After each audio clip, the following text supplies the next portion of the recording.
Bom, gente, como sempre, vale a pena escutar a Soraya, né? Bom, agora, as perguntas nós vamos deixar para o final. A gente agora vai escutar, vamos ver a palestra do Rony Peterson. A gente já apresentou ele um pouquinho aqui. Ele é assessor do secretário especial da Receita Federal do Brasil. O Rony, ele está nas fronteiras lá, nas trincheiras, discutindo as questões da reforma tributária, em todos os fóruns que vocês possam imaginar, com todos os segmentos econômicos desse país, né? É um desafio gigantesco que ele tem respondido de uma forma brilhante. Ele é bacharel em Direito e pós-graduado em Direito Tributário, né? Então, vamos lá, a palestra do Rony Peterson.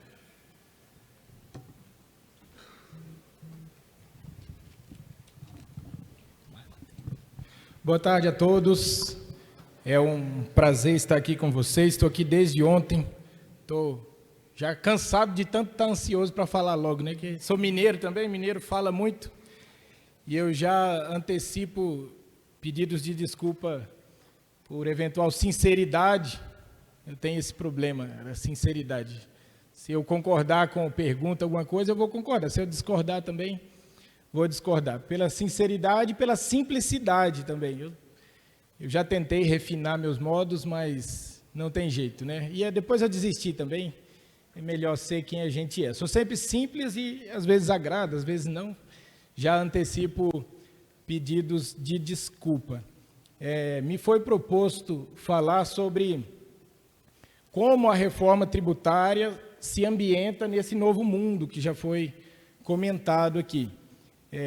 A título de introdução, primeiro eu quero, até resgatando algumas discussões que já foram feitas aqui desde ontem, primeiro dizer que, salvo um evento, um cataclisma, a reforma não é uma abstração. A reforma é, muito provavelmente, um fato para o mês que vem. Para novembro, a gente já está discutindo a lei complementar. Então, assim, preciso realmente parabenizar, até, tá vendo, já falo da simplicidade, esqueci de agradecer a presidente Sara, a presidente Edinho, aqui pelo convite, realmente parabenizá-los, porque debates nesse nível de profundidade, por incrível que pareça, não estão comuns.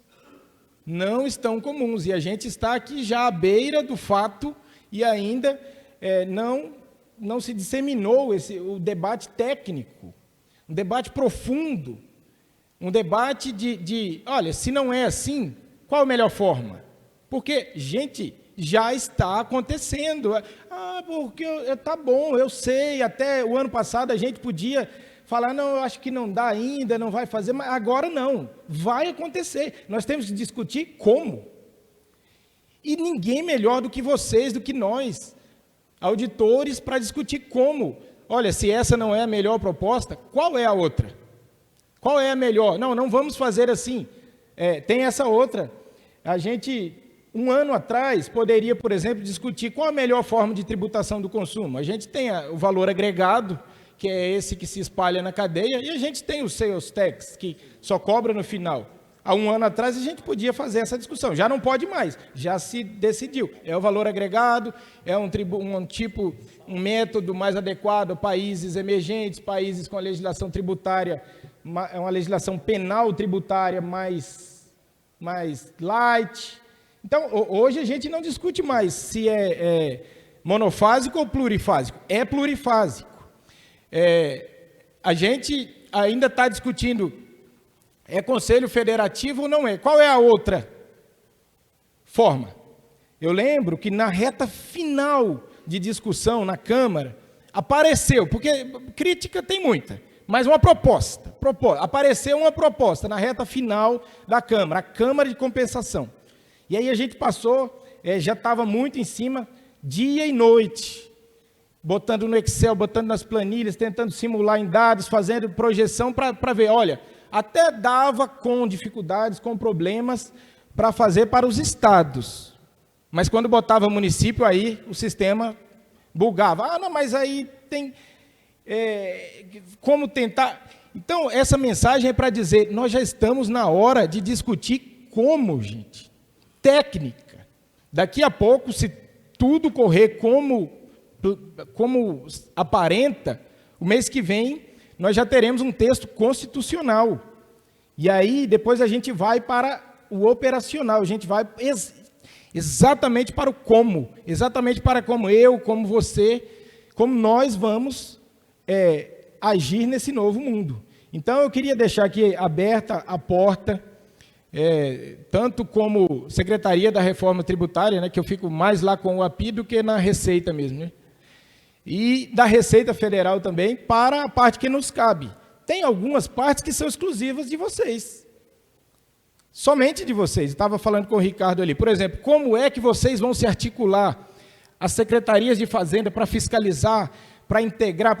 É uma parte exclusiva de vocês. Se vierem propostas, se vierem alternativas prontas, bem estruturadas, o Congresso dificilmente vai rechaçar. Então, assim, o primeiro alerta já estamos no momento do como, de realmente reunir as pessoas, os técnicos, colher opiniões, fazer simulações de como, porque é quase um fato já, salvo algum... Sempre é possível, né? Também, por exemplo, se tudo der errado, eu vou ter perdido uns 10 anos de vida à toa, porque eu só penso nisso, só falo nisso, acordo de madrugada, não vejo meus filhos, isso tem uns 5 anos já. E se não der nada, vai ficar tudo perdido, né? Mas eu sempre faço o meu melhor no que me vem à mão, seguindo lá o ensinamento bíblico. E eu realmente sugiro para que agora a gente vá para o como, para tentar fazer da melhor forma possível. Se por algum motivo não vier, ok, mas se vier, que venha da melhor forma possível. E nesse espírito, a gente está fazendo essa comparação do nosso processo de reforma tributária com essas diretrizes internacionais que vêm principalmente, não apenas, mas principalmente de estudos como esse da OCDE, Administration 3.0. E o Eufrásio já adiantou aqui, eu não vou perder muito tempo, porque a gente tem muita coisa para falar. Mas ali no núcleo, eu nem consigo ler daqui, deixa eu... Esse é um grande problema. Mas isso aí não foi colocado para ler agora mesmo, não. Foi só para ilustrar. Ali no núcleo, em azul, está Natural Systems, sistemas naturais do contribuinte. O futuro, a diretriz, o princípio é que um dia a gente consiga, como o Eufrásio comentou aqui, que os tributos simplesmente ocorram, sem gerar para o contribuinte um problema adicional, o cara já está pagando. Eu sempre dou o exemplo de quando você vai fazer um orçamento. Se eu estiver mentindo, não precisa me desmentir agora, mas depois, no final, pode desmentir. Você vai fazer um orçamento, manda no zap, olha, eu queria um orçamento disso, daquilo. Se a pessoa demora a te responder, ou te responde mal, você já fala, o serviço não vai prestar. Porque o cara está fazendo orçamento e não está fazendo direito. É a mesma coisa o contribuinte, o cara está pagando e o sistema cria dificuldade para ele pagar, cria empecilho, cria burocracia para ele pagar. O ideal é simples? Claro que não, mas para isso que nós estamos aqui, que a gente consiga um dia ser natural, ser simples para ele. Às vezes eu falo, tem gente que nem acredita, vocês acreditam que muitos países não exigem nota fiscal? Não tem nota fiscal. Simplesmente o contribuinte tem as suas operações, há um método de conexão do sistema dele com o sistema da administração tributária e só. E só. Não se exige que ele emita exatamente aquele documento. Eu não estou sugerindo isso, tá? Por favor. Eu gosto do nosso documentozinho, é muito bom. Eu só estou dizendo que existe. Existem muitos países que não exigem esse documento criado pelo fisco, formatado pelo... Não, ele pode usar o sistema dele. E a gente tem lá uma conexão, é claro, a gente tem acesso. a administração tributária daquele local e utiliza o sistema natural para o contribuinte. Então, é só para dizer a diretriz de simplificação. E assim, ali tem muitas outras nesse relatório, vale a pena ler, até para balançar um pouco a cabeça da gente, para ter contato com diretrizes, com princípios bons para a gente perseguir. Mas o núcleo é fazer com que seja natural, com que seja simples, com que haja pouco ponto, um dos conceitos fundamentais, poucos pontos de contato. E eu sempre dou o exemplo da família. Por que tem problema em família? Porque a gente vive o tempo todo, conversa o tempo todo, trabalha o tempo todo, tem muito ponto de contato. E por que tem muito ponto de contato e muito problema entre contribuinte e receita? Porque a gente convive o tempo todo, tem ponto de contato, a legislação é tão complexa que nos faz ficar o tempo inteiro perguntando, conversando, pedindo informação, exigindo, entrando na vida. E aí a gente fica mal visto. Infelizmente, a sociedade joga para a administração tributária, como se fosse a gente, né? O problema. A gente não é o problema, a gente é a solução. O sistema está complexo demais, a gente é obrigado a fazer isso funcionar, e tem que pedir muita informação, e tem que toda hora, tem certeza, mas a gente também pode melhorar. E depois, e se vier a reforma e melhorar a norma, aí a gente não tem mais desculpa para não melhorar a nossa parte. Aí a gente terá que melhorar a nossa parte, porque senão a gente que será um problema. E aí a gente coloca nossa função, nossa atividade, nossa missão em risco e deixa de cumprir. Nossa missão é arrecadar esse dinheiro que faz ter escola, que faz ter hospital, que permite que haja estrutura, mas sem prejudicar aquele que está pagando. Então, todos estão mais que alinhados aí sobre a PEC 45/2019, que é o projeto que mais andou, foi aprovado pela Câmara e agora está já em discussão adiantada no Senado. Já foi muita coisa discutida aqui e eu acho que a gente tem que continuar aprofundando. Eu gostaria de falar aí de um monte de coisa, mas para focar na parte de revolução de sistemas, etc., se der tempo, eu volto aqui nesses pontos fundamentais aí, mas eu realmente sugiro que todos desçam ao nível de detalhe, ao nível, ou pelo menos constituam comissões, constituam grupos e nos mantemos abertos a essas conversas. E aqui sim, a gente chega em administração tributária. Para eu poder ler aqui também, né? Deixa eu tirar isso aqui. Mais fácil. Está funcionando. Então, primeiro ponto, que tem sido muito debatido aqui, Conselho Federativo. Eu teria muita coisa para falar sobre o Conselho, mas como já foi muito debatido, eu vou pular. Vou para a administração tributária integrada e coordenada, que é o que o Conselho, que o sistema vai tentar fazer. Assusta? É claro que assusta, gente. Toda mudança assusta. Dá para evitar? Eu acho que não.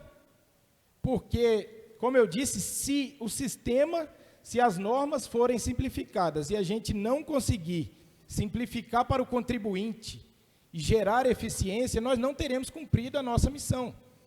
Então, o contribuinte precisa, nesse novo mundo, enxergar um elo só, uma administração só. Como é que nós vamos fazer aqui por trás, no backup?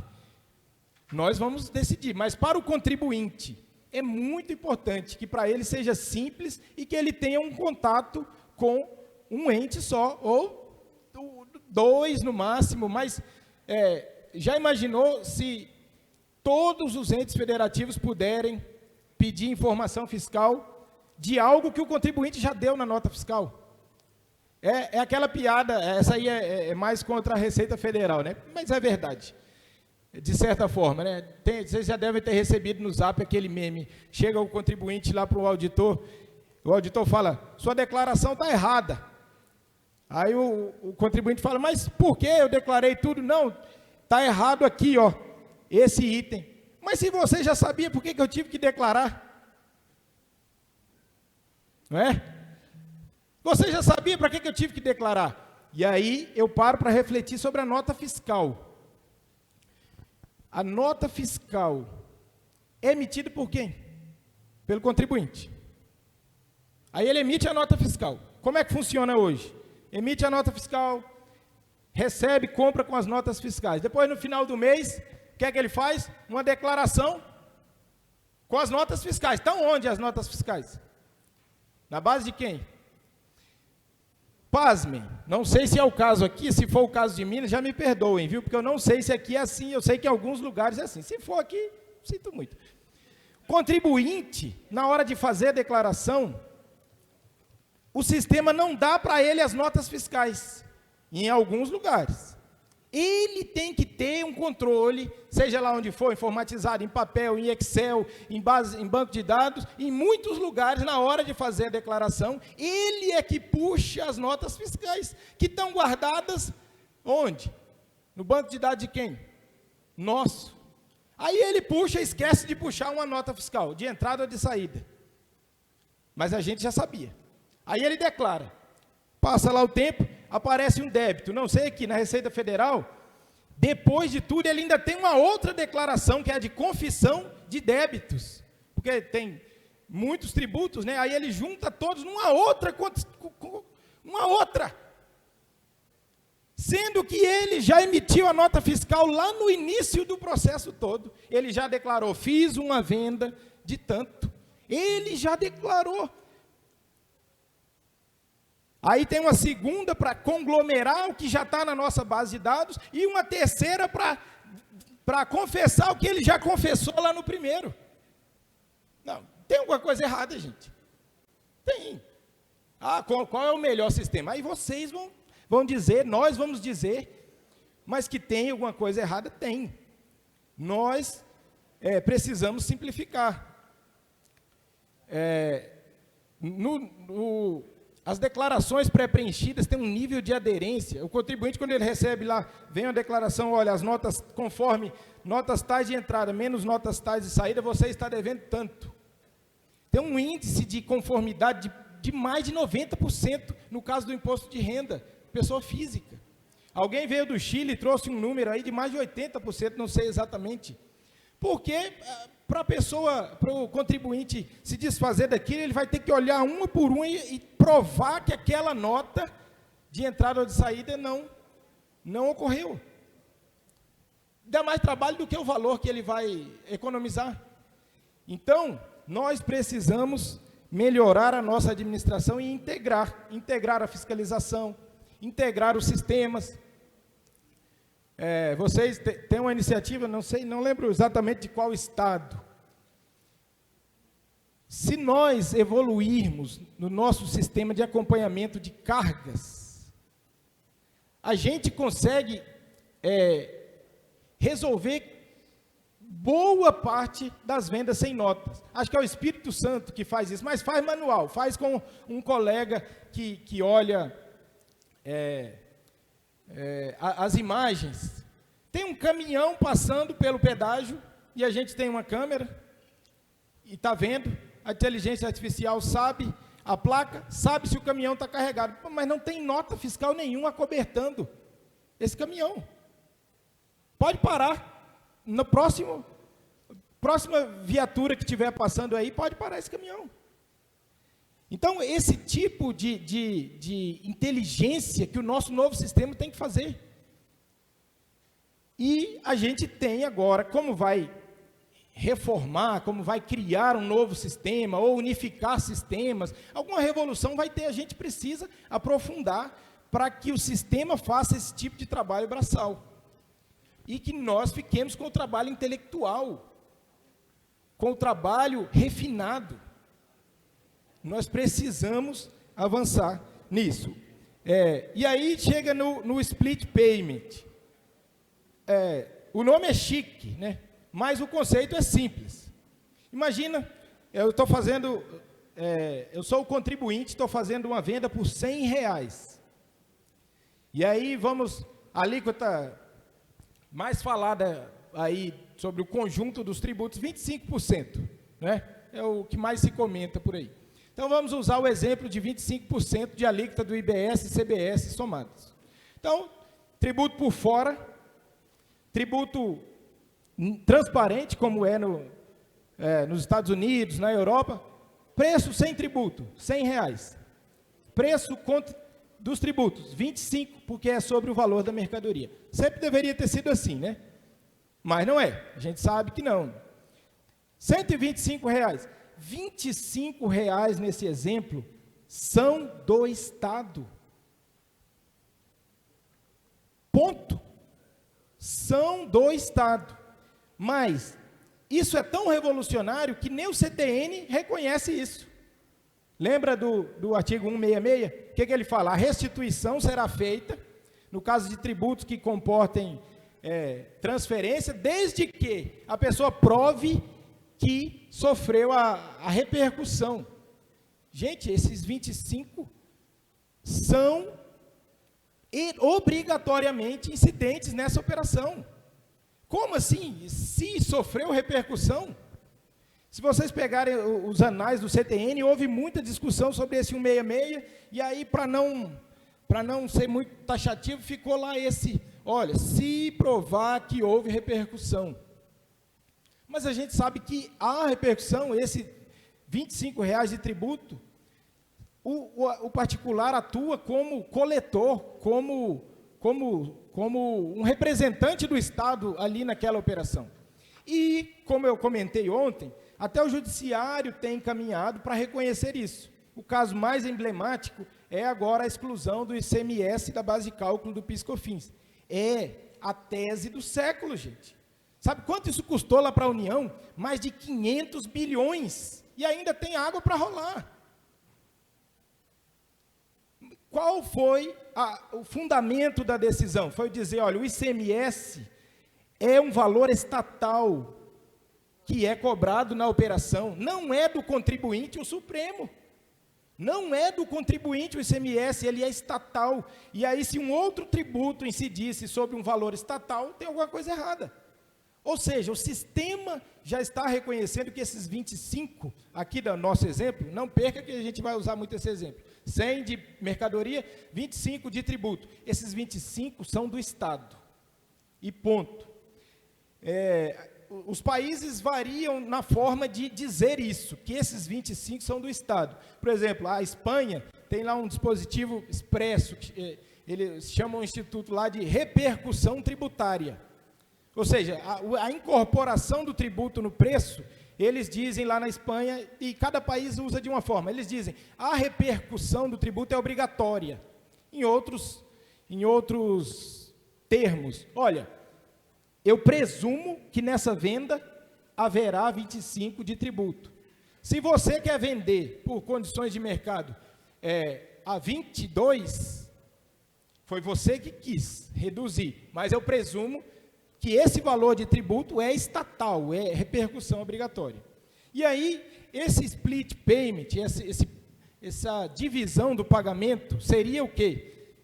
É uma tentativa, e a gente tem feito todo o possível, e a ajuda de vocês será sempre bem-vinda com ideias, com contraposições, para pegar esse valor que é estatal. Esses 25. Mas qual é o ponto? É que isso não é simples, é muito bom, é muito bonito, é necessário, já foi dito ontem, hoje, é necessário para a rigidez do sistema, que a gente recolha esse dinheiro e que o crédito lá de quem comprou esse produto a R$100 só ocorra se os 25 forem recolhidos. Mas isso não é simples, deixa eu te falar por quê. Como a gente trabalha hoje? De certa forma, a gente já cobra esses 25 na cabeça, que é o regime de competência. Não é? Eu cobro na cabeça, cobro imediato. Só que não é na operação. Esse contribuinte faz muitas vendas, vai fazendo esse mês muitas vendas e muitas compras. No final do mês ele faz débitos menos créditos. E lá pelo dia aqui em Minas, qual é o vencimento do ICMS? Deve ter. Bem-vindo ao mundo real, né? Deve ter uns 15 vencimentos. Igual no federal mesmo. E aí, ele depois dessa conta, recolhe lá pelo dia 15 do mês que vem o que ele deve. Mas percebam, a incidência, a exigibilidade sobre os 25 ocorreu imediatamente, na cabeça, só que não desembolsou agora por um mecanismo, mas eu cobrei agora. E se eu sou o comprador e parcelei em 10 vezes? Agora vamos começar a ir para o mundo real. Estou vendendo a R$100, 25 de tributo, mas foi parcelado em 10 vezes, 10 de 12,50. Nós hoje já exigimos os 25, isso, dia tal, vencimento do mês que vem, já é assim, e o mundo não acabou, só que a gente abate os créditos. Então, qual é o nosso desafio? Se a gente bota, e aí eu vou tentar depois dizer como a gente tenta fazer isso, sempre aberto a sugestões. Quem conseguir essa pergunta de $1 milhão vai resolver a vida de todos nós. Estejam, por favor, livres para pensar, para nos ajudar nisso. Mas, hoje, se a gente colocasse na regra, olha, recolha os 25. A reclamação de todo mundo é que isso pesa. E pesa mesmo, né? Lembra como é hoje? Ele vai recolher dia 15 do mês que vem, depois de confrontar débitos e créditos. Se eu exigir, olha, recolha 25 agora, mesmo que a compra fosse à vista, já teria que desembolsar 25. Desembolsar entre aspas, né? Hoje esse dinheiro é do Estado. Mas, se a compra fosse parcelada em 10 vezes, eu recebi 12,50 e tem que ser recolhido 25. Então, a gente tem esse desafio operacional. O que é que a gente está tentando? Fazer com que, na hora de explitar, pelo perdão aí do estrangeirismo, na hora de partir esse dinheiro em 100 e 25, eu já considere os créditos que esse vendedor tem. Tá? Você concorda comigo que para vender esse produto a R$100, ele já comprou um monte de coisa? Então, quando ele faz essa venda a 125, o banco vai entregar para ele já os 100 e os 25, o que nós estamos tentando fazer é que o banco saiba, olha, retenha e recolha 10, porque ele tem 15 de crédito, 25 na venda, menos 15 de crédito, recolha 10. Aí acaba a desculpa. Agora, é simples fazer isso? Não, não é. Como se está tentando, né? E tomara que a gente consiga, tomara que dê certo. Talvez haja opções melhores e nós estamos ansiosos por recebê-las de vocês. Deixa eu colocar num vídeo aqui para vocês verem que já é possível, de alguma forma... Por que usar o Drex se eu já tenho o Pix? Não é tudo dinheiro no banco, na conta, igualzinho? Quando é que você vai usar um, quando é que você vai usar outro? Calma, que o BC te explica.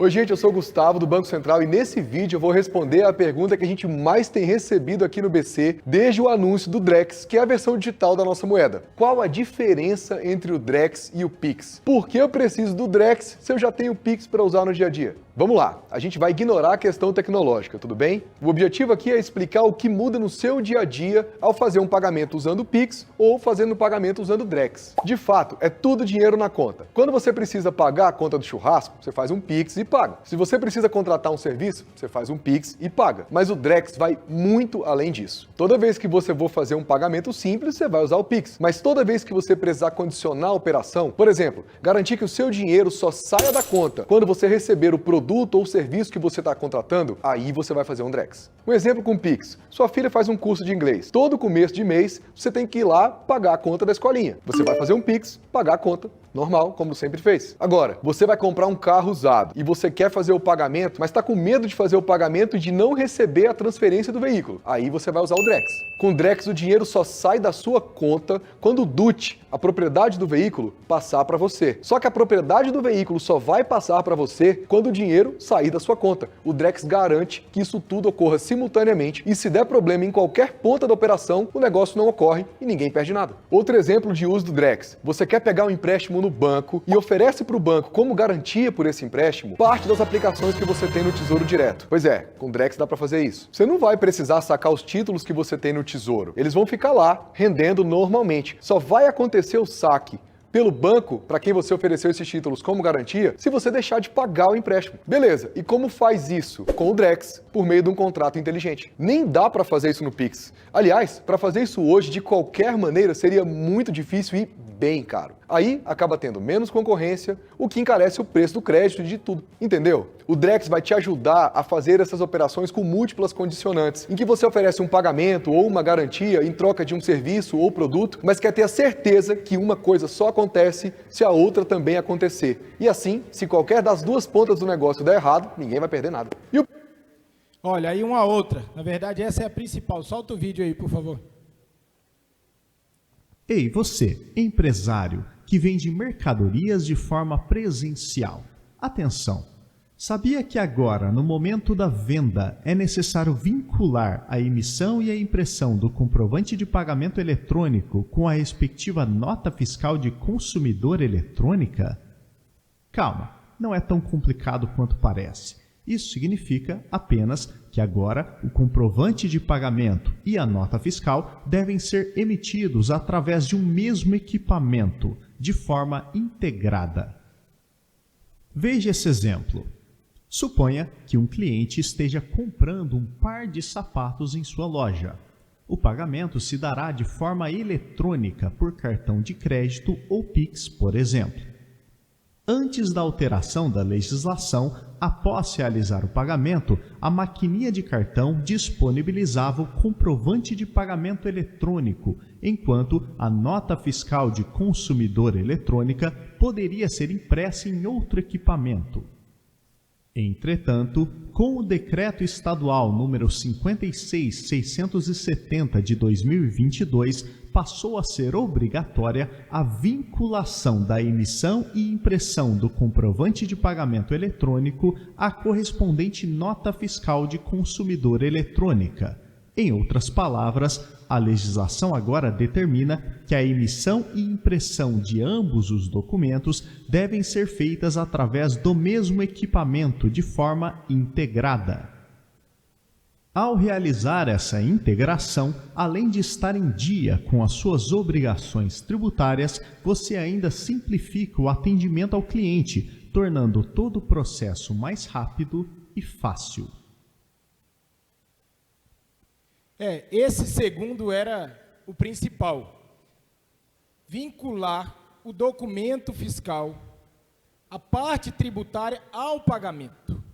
Então, quando for feito o Pix do pagamento, o cartão de crédito do pagamento, vai ter lá uma mensagem nesse meio de pagamento. Olha, nessa operação há 25 de tributos. E o banco vai saber disso antes de depositar na minha conta, que sou o vendedor. O adquirente passou o cartão, foi na operação dizendo que tem 25 de tributo, o banco, antes de depositar na minha conta, vai saber, e a gente tem que está tentando criar esse método de comparar já nesse momento com os créditos, para que não seja necessário reter os 25, para que a gente já possa recolher o banco para a conta do governo, já descontado dos créditos, para que não seja necessário reter os 25, pode reter 10, 8, 9. E aí, numa conta corrente, a gente vai ter os créditos e os débitos. Aqui, ó, esse crédito já foi utilizado. Alguém vai ter que depois dar uma conferida, né, nesse crédito. Porque aí a simplificação do sistema ajuda muito. A princípio, tudo vai dar crédito. Só não vai dar crédito aquilo que nós descaracterizarmos. E aí depois a gente, em algum momento, vai descaracterizar a Ferrari que o cara está andando. E aí, nesse momento, a gente vai cobrar. Mas, como tudo dá crédito, a grande maioria dos casos vão ser de operações que dão direito a crédito, porque terão débitos. E esse crédito só vai ficar verdinho no sistema para diminuir o valor a reter quando houver o pagamento na etapa anterior. Então, há um link, há um elo entre as cadeias que garante essa rigidez do sistema. Então, eu tenho 25 aqui no banco a segurar, mas eu tenho um crédito que está na conta dele, mas que não houve ainda o pagamento na etapa anterior. Então, o sistema vai dizer, não, pode segurar 25 dessa operação, porque esse crédito ainda não está verde, verdinho de bom, né? Não houve ainda o recolhimento desse valor. Então, retenha 25. Agora, se já está verdinho lá no painel, eu já sei que essa operação já levou a pagamento na etapa anterior de quem vendeu para ele, não precisa recolher 25, pode recolher só o que ele efetivamente deve. Segure 9 e deposite o restante na conta do contribuinte. Olha, se conseguirmos, que maravilha. É fácil, é um desafio e todos nós estamos juntos nesse desafio. Entendeu? Na verdade, manter aberta a porta, manter as ideias abertas. Tem aqui, ó, o Luiz pensa nisso dia e noite, o Ricardo, formas de colocar isso de pé. Para algumas atividades, as simulações dizem que parece que vai ser tranquilo. Comércio, atacado, varejo, indústria, parece que vai ser tranquilo. Tem alguns elos da economia, algumas atividades econômicas que têm um descasamento muito grande de fluxo, de entrada e de saída. Aí fica mais difícil fazer esse sistema, mas a gente pode colocar, se necessário, uma exceção negativa. Por exemplo, construção, incorporação imobiliária. Você passa um tempão construindo, só créditos acumulados. E depois passa um tempão só vendendo. Então, aqui, talvez a gente faça uma adaptação. Como é que o Canadá faz nessa atividade especificamente? Eles chamam lá de self-assessment. Aí, quem tem que recolher não é o vendedor, é o adquirente. Vai comprar um imóvel de 2 milhões de reais. Imagina se não for recolhido o tributo nessa operação e o cara ainda pede o crédito de volta. É um prejuízo enorme. Então, o que é que eles fazem? Não é o vendedor, é o adquirente que recolhe. Depois que você recolheu, aí você pode usar esse crédito para abater seus débitos. E se você não recolher, eu vou atrás do adquirente, não nessa operação específica. Ou seja, para dizer, é um mundo, águas novas para nós navegarmos e não vai ser uma cabeça que vai ter todas as respostas. É a coletividade, é o conjunto de nós pensando, trabalhando, testando. Às vezes tem alguém aí que conhece uma experiência lá, até de uma empresa, e que pode ter a solução. Já foi comentado aqui que é lá dizem que meu tempo já acabou, eu acho que teve aí dizem que já acabou, eu já estou terminando aqui. Mas só para dizer, talvez alguém aí tenha a solução, tenha um mecanismo, tenha uma ideia que vai nos ajudar a desatar esse nó. Está todo mundo no mesmo barco, está todo mundo tentando, pensando coletivamente. E eu até falei para a presidente Sara que é ótimo esse tipo de evento, principalmente entre Receita Federal e as secretarias de Fazenda, estaduais, municipais, para botar a gente junto, para olhar no olho, ver que é gente, não é uma instituição. As instituições são formadas de pessoas, né? Na economia tem os institucionalistas e os personalistas, né? Mas são pessoas. Quando a gente olha no olho, a gente vê que são pessoas lá do mesmo lado. Como vocês, eu amo a auditoria, eu só faço isso da vida. Eu crio os meus filhos com o que eu ganho aqui. Então, são pessoas, e é muito importante a gente ter esse contato, esse olho no olho, calor humano. Isso aí não vai, a inteligência artificial não vai fazer, não. Vamos juntos, vamos para agora a técnica, vamos para o como, e nós estamos, sim, muito abertos a ideias para tentar fazermos o melhor juntos. Eu só falei do primeiro, aí tinha mais um monte de coisa, e a gente, num outro evento, comenta, ou então numa pergunta genérica, como o Ricardo sugeriu. Tá bom? Muito obrigado, e vamos...